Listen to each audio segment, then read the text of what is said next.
Мен Бекмырзаева Айлархан Мойдоновна урпактарынын атынан ушул иш-чараны уюштуруучуларга, катышуучуларга, ушул бардык эле Молдонияздын санаттарын, Молдонияздын чыгармачылыгын баалаган адамдарга ушул урпактарынын атынан, өзүмдүн атымдан терең ыраазычылык билдиремин. Болбой, бак болбойт, башчысы болбой, эл болбойт дегендей, көтөрмө айыл өкмөтүнүн башчысы Табалдиев Райым Исмаиловичти бүгүнкү кароо сынакты ачып берүү үчүн сөзгө чакырабыз. Анткени быйылкы жылы даңктуу ошол билесиздер, Молдонияз бабабыздын 200 жылдыгына арналган иш-чаралардын баштапкы кадамдары деп эсептеп билели. Мындай иш-чаралар буйруса ошол көтөрмө айыл аймагынын чегинде, анан сырткы райондун жалпы республикалык деңгээлде бир канча иш-чараларды өткөрүү боюнча биз пландар кылынган. Кудай буйруса, ушул пландарга сиздердин көмөгүңүздөр менен, сиздердин жардамыңыздар менен, жалпы колдооңуздар менен ушул бабабыздын бул күнгө чейин ушунчалык деңгээлге чыкпаган атын дүйнөгө Кыргызстан эле эмес чыгарайлы деген бир максаттарыбыз, чоң ири ниеттерибиз бар. 1993 жылы ушул Кызылбулак айылында Молдонияз бабабыздын 170 жылдык маракесин өткөргөнбүз. Ошол убакта мен 30 жыл убакыт өтүптүр. 30 жылда ошо Молдонияз бабабыздын жасаган иштери боюнча бир топ жакшы иштер аткарылыптыр. Бир топ илимий иштер өткөрүлүптүр. Демек, мына 200 жылдык маракесинде 30 жылдын мурдагыга караганда бир топ жогорку деңгээлде өтөт деген ишеничибиз бар. Себеби муну бүт Кыргызстан билип атат. Кыргызстан сезип атат. Ушу Молдонияз бабабыздын эң алгачкы Кыргыздан чыккан жазма акын экендигибиз. 200 жылдык маракесин өтүп жатышы бул өтө чоң иш-чара, республикалык масштабтагы, мамлекеттик масштабтагы иш-чара. Ошондуктан бабабызды көтөрбөсөк башка эч ким аны эле карабайт экен.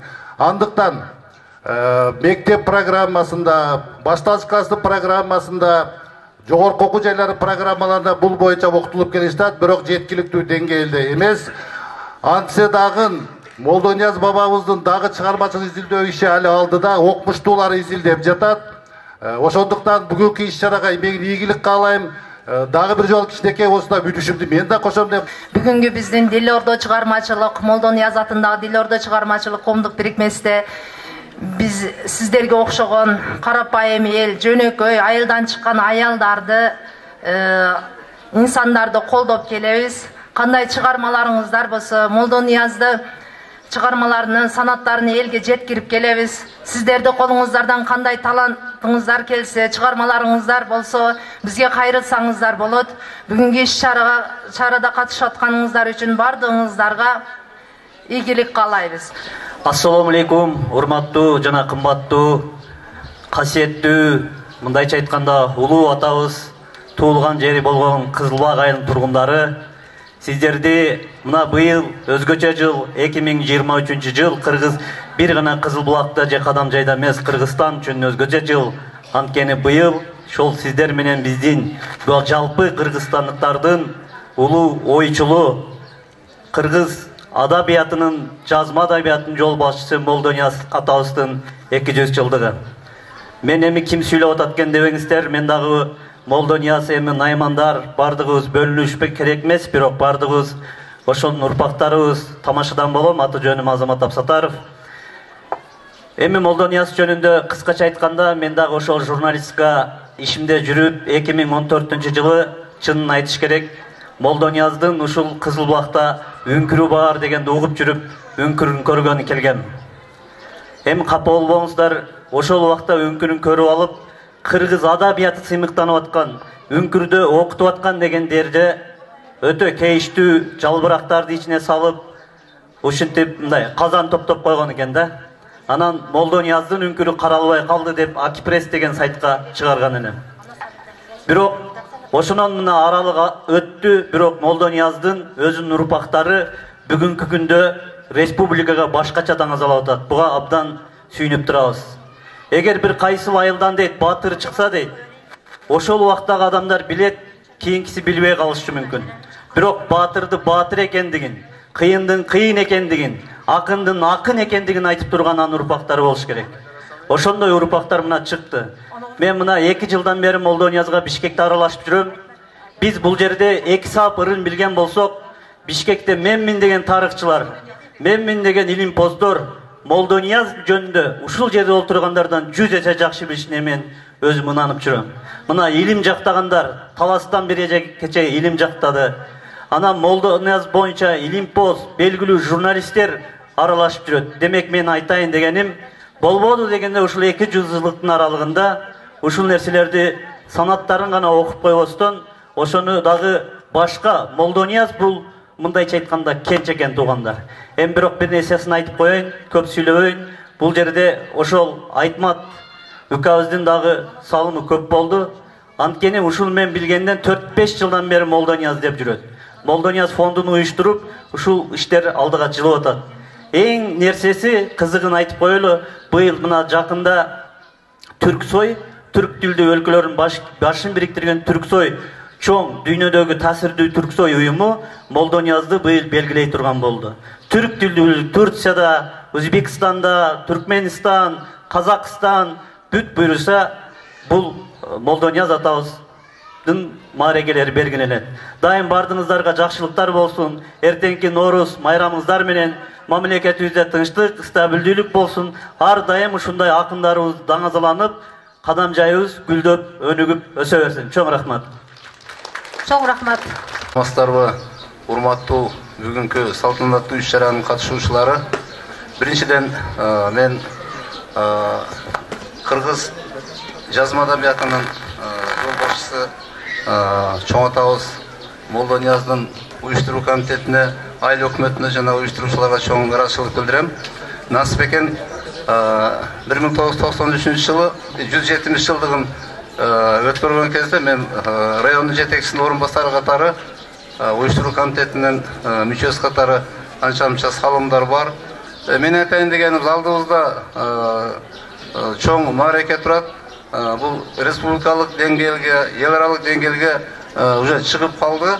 Ошол биз ынтымак болсок, бирге болсок, колдон келген аракеттерди кылсак, чоң деңгээлде өтөт деген. Ошо Молдонияз атабыздын 200 жылдык маарекесине арнап иш-чара өткөзүп жатат экенсиздер. Бул өтө бир жакшы жөрөлгө деп баса белгилеп айткым келет. Биздин мынабы түштүк чөлкөмүндөн өтө бир мындай илимге бай акын жазуучуларыбыз, өтө көрүнүктүү инсандарыбыз көп чыккан экен. Бул Молдонияз атабыздын иш-чарасы, бүгүнкү иш-чара бул мына биздин Баткен областында экинчи иш-чара болуп эсептелинет. Биринчи иш-чара мына Айтмат инибиздин демилгеси менен бизде Баткен мамлекеттик университетинин Кызылкая көп тармактуу экономика жана укук институтунда чоң деңгээлдеги республикалык деңгээлде илимий практикалык конференция өткөрдүк. Ал конференцияга Бишкектен бери илим изилдөөчүлөр, илимий инсандар, мугалимдер, студенттер баары катышып өтө чоң деңгээлде өткөрүлдү. Кызыл булак, кызыр назар салган жер, алма бактуу түшүм жактан балбан жер, уул кызы ер жетип, Молдонияз ырлар жазып, ырахатын сүргөн жер. Кадам жайдын чебер болот уздары, оймого коз келишкен сулуу болот кыздары деп Эрдебулет Эрматов айтса, чыкпайдан келет туз деген, чырайлуу болот кыз деген деп Молдонияз акыным айтыптыр. Мына жакында мына деп айылдык кеңештин депутаты Адам инибиз Эшмет чоң атабыздан уккан жаңы саптары чыгып атат. Шунан да 4 сапты айта кетейин. Кара даван бел булак, каймагын жесең эл улап, айлама менен тегерек уулар отун жейлек деп дагы саптары чыгып атат. Сиздерге белгилүү болгон Молдонияздын бир санат тигерастар деген китеби мына музейде да турат, башка жакта да турат. Мен айтат элем, ушул 200 жылдыктын алкагында Молдониязга азыр 5 китеп чыгып атат, 2 китеп азыр басылуу астында турат. Молдонияз алгачкы агартуучу деген, андан ары ошо Молдониязды көтөргөн Болот Юнусалиев деген биздин профессор агайыбызга арналган Болот Юнусалиевке 110 жыл, Молдониязга 200 жыл деген Ормор Соронтун китеби. Андан ары ошол Молдониязга жалпы макалалар, Молдонияздын жазып калтырган китептеринин жалпы томдугу чыгып атат. Кудай буйрса ошол күзгө баарын аласыздар. Райондук, айылдык, областтык деңгээлде иш-чаралар планына кирип иштери жүрүп атат. Молдонияздын өңкүрүндө Кудай буйрса көрөсүздөр. Молдониязды жазгыч акын гана эмес, Кыргыздын биринчи алгачкы агартуучусу катары дагы бүт өлкөгө, бүт дүйнөгө Кудай буйрса жар салабыз.